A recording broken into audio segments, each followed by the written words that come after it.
Tu savais que le retour de Trump mettait des millions de vies en danger? Le 20 janvier dernier, Donald Trump a signé un décret coupant la quasi-totalité de l'aide internationale des États-Unis.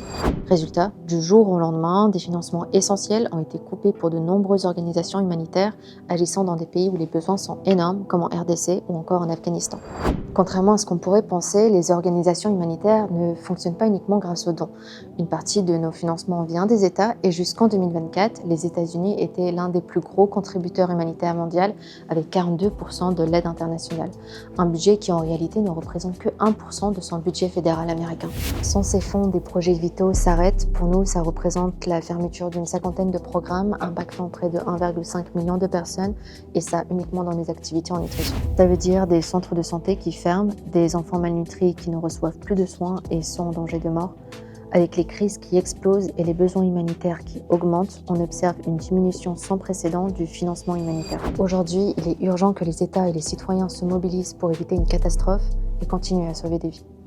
Maintenant, tu sais tout sur l'USAID et son impact. Si tu as des questions, tu peux les poser en commentaire.